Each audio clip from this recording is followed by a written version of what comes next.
The things we talked about in the previous video was about the impact that children have related to having a blended family. That's a conversation that we need to be continuously having.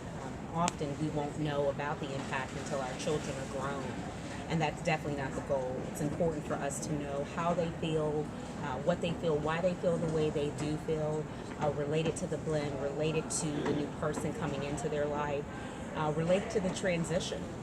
If we don't make a decision to investigate that, to ask the questions, to be willing to hear some of the things we may not want to hear, then we will never work to a complete blend. There will always be dysfunction. There will always be resentment, pain, and places where healing needs to take place because we push it under the rug. Many times we look at it as, oh, we're the adults and we're the only ones that matter, and that's not the truth, because how our family blends and how well we operate as a blended family really does impact our children. It not only impacts them while they're in the home, but it impacts them when they move out of the home and they establish their own families. Our goal is to raise our children as well-rounded individuals, showing them love, compassion, understanding, giving them wisdom, showing them how important their voice is. That starts in the home. If we treat them as though their voice is not important when they're in the home, then when they get out of the home, they'll believe the same thing. Obviously, that's not what we want to teach them. We want to raise them in a home environment that is full of harmony, love, compassion.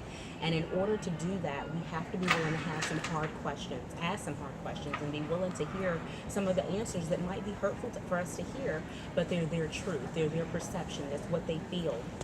And together we have to work together to resolve those things. If we're saying things about their parent to them negatively, that only causes further dysfunction.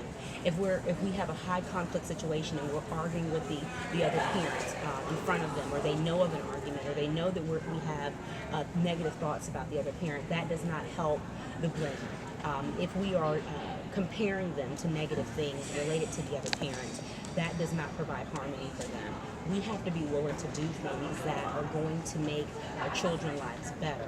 It's already a very difficult thing for them to have to go between two homes, to now be in a situation where they now have not only two parents, but possibly three parents and additional siblings, and trying to get to know them.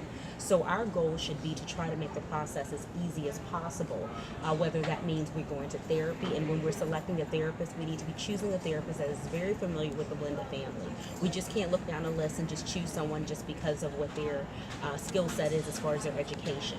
You can have great education and have no education related to the blended family. So those are the things that we need to be thinking about when we are considering our children in this blended family process. We need to be making decisions that are helpful to them and not hurtful. And we need to be having continuous conversations, not just when they're in the home, but even when they're outside of the home. Because the blend doesn't just stop once they become adults. It continues on, because when they have children and they have their own families, they still have to consider how they're going to manage their life with their in-laws now, along with the fact that they have their parents who are not together, and they have to divide their time amongst all these different homes to be fair. So we have to be considerate of all those things. Together we can do this. We have to make a decision to say what we want for our families, and if it's harmony, then we have to be willing to work for it. Have a great day.